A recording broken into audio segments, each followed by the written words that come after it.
સરકારી યોજનાનો લાભ લેવા અને ફોર્મ ભરવા માટે અમારી ચેનલને સબસ્ક્રાઇબ કરો. મિત્રો, આજે આપણે વાત કરવાના છીએ આવકના દાખલા વિશે. અત્યાર સુધી ગ્રામ્ય વિસ્તારના લોકો તલાટી કમ મંત્રી પાસે દાખલો કઢાવતા હતા. એમની આવક 5 લાખથી નીચે હોય તો, બાકી 5 લાખથી ઉપર હોય અને સિટીના લોકો જે મામલતદાર કચેરીએ આવકનો દાખલો કઢાવતા હતા. તો એના માટે એને ઘણી બધી મુશ્કેલીનો સામનો, જેમ કે તમારો ટાઈમ બગડે, ત્યાં તમારે ધક્કા થાય, ઊભું રહેવું પડે, આવા બધા પ્રશ્ન હતા. તો એના કારણે જ સરકાર દ્વારા એક મહત્વનો નિર્ણય લેવામાં આવેલો છે અને હવેથી અહીંયા એક પરિપત્ર જાહેર કરવામાં આવેલો છે કે હવે તમે આવકનો દાખલો ઓનલાઈન જ કઢવી શકશો. તો મિત્રો, અહીંયા ડિજિટલ ગુજરાત પોર્ટલ પર તમે ઓનલાઈન અરજી કરી અને આવકનો દાખલો છે એ મેળવી શકશો. મિત્રો, ફોર્મના નમૂના સાથે આપણે બતાવશું. આ પરિપત્ર જે બહાર પાડવામાં આવેલો છે એના વિશે સંપૂર્ણ માહિતી તમને આ વિડીયોની અંદર આપવાની છે. તો વિડીયોને પૂરો જોવા વિનંતી. જો તમને વિડીયો ગમે તો લાઈક કરી દેજો, તમારા મિત્રો સુધી શેર કરજો અને ચેનલને સબસ્ક્રાઇબ કરી સાથે બેલ આઇકન પ્રેસ કરી દેજો, જેથી તમને આવી જ જે ઉપયોગી માહિતી છે એ મળતી રહે. ચાલો શરૂ કરીએ. તો મિત્રો, તમે જોઈ શકો છો અહીં ગુજરાત સરકાર દ્વારા સામાજિક ન્યાય અને અધિકારીતા વિભાગ ગાંધીનગરનો એક પરિપત્ર છે 18/2/2026. તમે તારીખ જોઈ શકો છો. આવકના દાખલા અંગેની કાર્ય પદ્ધતિ તથા પ્રક્રિયા સંપૂર્ણપણે છે એ ડિજિટલ કરવા બાબતે આ પરિપત્ર જાહેર કરવામાં આવેલો છે.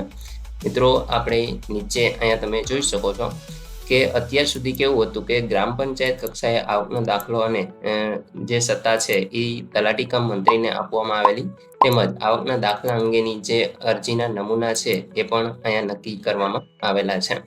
તો હવેથી રાજ્ય સરકાર દ્વારા નાગરિકને આપવામાં આવતી ઉચ્ચ વપરાશ ધરાવતી સેવાઓ પૈકી આવકના જે પ્રમાણપત્ર છે એ સેવા ટોચ લેવલની અંદર સામેલ કરવામાં આવે છે.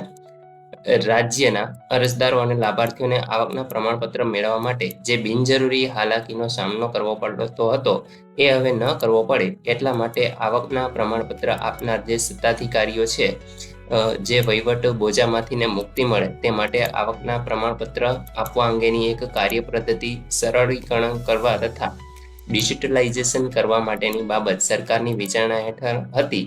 જે પુખ્ત વિચારણાને અંતે અહીં આપણે એક ઠરાવ છે એ જાહેર કરી અને મિત્રો હવેથી તમને છે એ આવકનો દાખલો ઓનલાઈન મળશે. અહીં મિત્રો, આગળના ઠરાવથી સામાજિક અને શૈક્ષણિક રીતે પછાત વર્ગ તથા આર્થિક રીતે પછાત વર્ગના વ્યક્તિઓને આવકના પ્રમાણપત્ર આપવા માટે સક્ષમ સત્તાધિકારીઓ નક્કી કરવામાં આવેલા છે.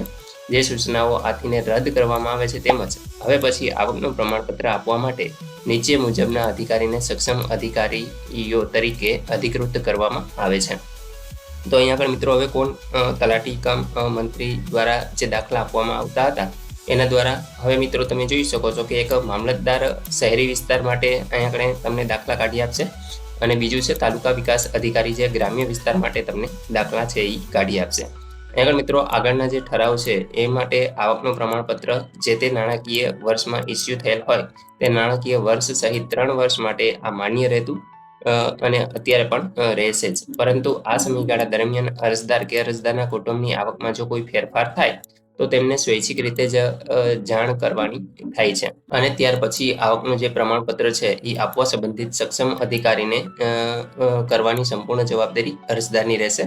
તદુપરાંત આવકના પ્રમાણપત્ર ઇસ્યુ કરનાર સક્ષમ અધિકારીએ આવકના પ્રમાણપત્રમાં સદરહુ પ્રમાણપત્ર કઈ તારીખ સુધી માન્ય રહેશે તેનો સ્પષ્ટ અંગ્રેજી તથા ગુજરાતી ભાષાની અંદર ઉલ્લેખ કરવાનો રહેશે. તો અહીંયા આપણે મિત્રો કઈ તારીખથી કઈ તારીખ સુધી આવકનું પ્રમાણપત્ર માન્ય રહેશે, આ 2 તારીખ પણ તમને છે એ હવેથી દાખલામાં આવશે. અત્યાર સુધી કેવું હતું કે નાણાકીય વર્ષ 31 માર્ચ 2026 અથવા તો 27 કે જે રીતે તમને કઢાવેલો હોય તો એ માર્ચની અંદર પૂર્ણ થઈ જતો 31 તારીખે. પરંતુ હવે એવું નહીં રહે. તમે જે તારીખથી કઢાવશો એ તારીખથી 3 વર્ષ સુધી બંને તારીખનો ઉલ્લેખ છે એ એમાં કરવામાં આવશે. આગળના પત્રથી આવકના પ્રમાણપત્ર મેળવવા માટેની અરજીનો નમૂનો તથા આવકના પ્રમાણપત્રનો નમૂનો નક્કી કરવામાં આવેલ છે. જે મુજબ અરજદારને ફોટા સાથેનું એક પ્રમાણપત્ર આપવાનું હોવાથી અરજદારે રૂબરૂમાં જ આવવાનું થતું હતું. તદુપરાંત અરજદારે સ્વ કબૂલાતનામું એટલે કે સેલ્ફ ડિક્લેરેશન ફોર્મ છે એ ભરવું પડતું હતું. તલાટી સક્ષમ રૂબરૂમાં જવાબ આપવા ઉપસ્થિત રહેવાની જોગવાઈ કરવામાં આવતી હતી. પરંતુ હવે આવકના દાખલાની સેવાઓ સરળીકરણ માટે તેમજ આવકના પ્રમાણપત્રની પ્રક્રિયા સંપૂર્ણપણે ડિજિટલ કરવાના હેતુથી સદરુ અરજીનો નમૂનો તથા આવકના પ્રમાણપત્રનો નમૂનો આથી રદ કરવામાં આવે છે. જે મિત્રો જૂનો નમૂનો હતો એને રદ કરી દીધો છે. તો તેના સ્થાને હવે આવકના પ્રમાણપત્રની અરજીનો નમૂનો છે એ આ ઠરાવ સાથેના પરિશિષ્ટ 1 મુજબ નિયત કરવામાં આવે છે. અરજદારે આવકનું પ્રમાણપત્ર મેળવવા માટે રજૂ કરવાની સ્વ ઘોષણાપત્ર એટલે કે સેલ્ફ ડિક્લેરેશન ફોર્મ છે એ તેમજ નમૂનો નંબર 2 એટલે કે પરિશિષ્ટ 2 આવકના પ્રમાણપત્રનો નમૂનો પરિશિષ્ટ 3 મુજબ નિયત કરવામાં આવેલો છે. આવકનું પ્રમાણપત્ર મેળવવા અરજદારે ડિજિટલ ગુજરાત પોર્ટલ પર છે એ અરજી કરવાની થશે. તો મિત્રો તમે જોઈ શકો છો કે હવેથી તમારે છે તમારું જે આવકનું પ્રમાણપત્ર છે એ ડિજિટલ ગુજરાત પોર્ટલ ઉપર ઓનલાઈન અરજી કરવાની થાય છે અને ત્યાર પછી તમને છે QR કોડ વાળું જે આવકનું પ્રમાણપત્ર છે એ આપવામાં આવશે. તો મિત્રો આપણે એ નમૂના પણ જોવાના છીએ. અહીંયા આપણે નીચે સ્ક્રોલ કરાવશી તો તમને નમૂના બતાવી દઉં છું ડાયરેક્ટ ક્યાં ક્યાં નમૂનાઓ છે. જેમાં પરિશિષ્ટ 1 જે આવક અંગેનું પ્રમાણપત્ર મેળવવા માટેની જે અરજી ફોર્મ છે એ તમે અહીંયા આપણે જોઈ શકો છો. જેમાં અહીંયા અરજી નંબર, અરજી કર્યાની તારીખ છે એ તમારે લખવાની છે. અરજી નંબર તમારે લખવાનો ન થાય. તો આ રીતે તમે જોઈ શકો છો. મિત્રો આના વિશે એક આપણે અલગ વિડીયો છે એ બનાવશું કે તમારે કઈ રીતે ભરવાનું છે અને કેટલા ડોક્યુમેન્ટ છે એ સાથે જોડવાના રહેશે. જેમ કે સામાજિક ન્યાય અને અધિકારિતા વિભાગનો જે ઠરાવ છે એનું જે સ્વ ઘોષણાપત્રક છે એ તમે અહીંયા જોઈ શકો છો જે તમારે ભરવાનું થાય છે. ત્યાર પછી મિત્રો આ છે પરિશિષ્ટ 3 જે બિડાણનું છે. સામાજિક ન્યાય અને અધિકારિતા વિભાગનો જે ઠરાવ છે એની સાથે બિડાણ કરવાનું થશે. તો એમાં તમારે આધાર કાર્ડ મુજબ જે અરજદારનો ફોટો છે એ લગાવવાનો થશે, નામ છે એ લખવાનું છે અને અહીંયા તમે જોઈ શકો છો આ એક નમૂનો છે આવકના પ્રમાણપત્રનો. તો એમાં અહીંયા QR કોડ આવશે, ત્યાર પછી એનું સીલ આવશે અને અહીંયા આપણે ઈ સાઇન છે એ તમને જોવા મળશે. તો મિત્રો આ રીતે છે એ તમને અહીંયા આપણે એક્ઝામ્પલ તરીકે તમે જોઈ શકો છો કે આ પ્રમાણે છે એ તમને આવકનું પ્રમાણપત્ર આપવામાં આવશે. મિત્રો ડિજિટલ ગુજરાત પોર્ટલ ઉપર ઓનલાઈન ફોર્મ ભરવા વિશેનો વિડીયો પણ આપણે ટૂંક સમયમાં જ મૂકવાના છીએ. તો તમે ચેનલ સાથે જોડાઈ જજો જેથી તમને એ પણ માહિતી છે એ સરળતાથી મળી રહે અને તમે જાતે જ ઓનલાઈન આવકનો દાખલો કઢવી શકો.